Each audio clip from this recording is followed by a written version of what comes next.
আমি ভেবেছি এবার ভাবো রাজশেখর অভিজাত্য। করতে পারবি কি? তুই আমার কাছে মাথা গলাচ্ছিস একটা অপমান থেকে। তুই কেন বলছিস না?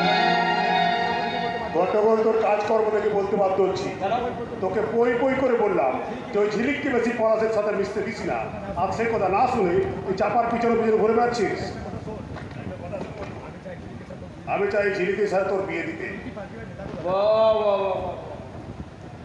তো বেশ পাল্টিবাজ নেতারি দাদা। এই তো কদিন আগে জয় বাংলা বলছিলেন, যে সে পেল্টে গেল সেই জয় শ্রীরামে চলে এলে। এই তো কদিন আগে বলছিলি আমার সাথে তুই চাপার সম্পর্ককে মেনে নিয়েছিস, তাহলে এখন কেন পাল্টি মেরে দিচ্ছিস?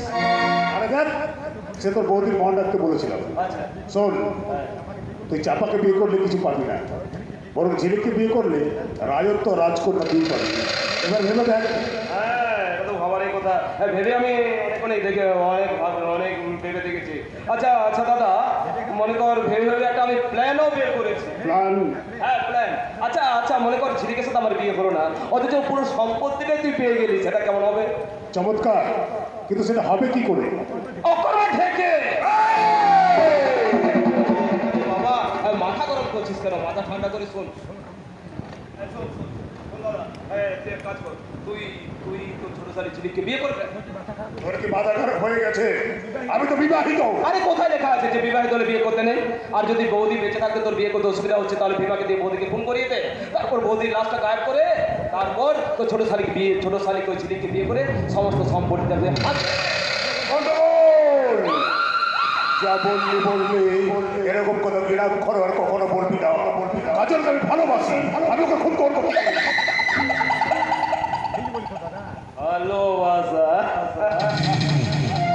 তাহলে দেখ দাদা, তুই যেমন ওই ভালোবাসার জন্য কাজল বৌদিকে খুন করতে পারবি, একই ভালোবাসার জন্য আমার বুকের মধ্যে জমে থাকা ওই চাপার ভালোবাসাটা আমি খুন করতে পারবো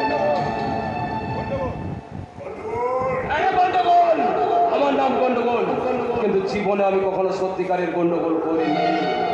এবার তুই যদি আমার বুকের মধ্যে জমে থাকা চাপার ভালোবাসাটাকে খুন করতে চাস, তাহলে শালা এমন গন্ডগোল করবো, তোর বাপের ভিডিও ক্যাসেটে তোর বাপের বিয়ে দেখে এমন গন্ডগোল করবো না, তখন বুঝবি শালা গন্ডগোল মালটা কি জিনিস।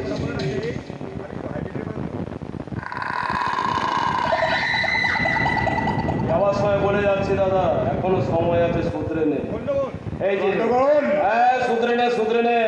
এই যে কাটমানি টাকা, সিন্ডিকেটের টাকা, যে যা পাশাগুলো বানিয়েছিস না, যে অবৈধ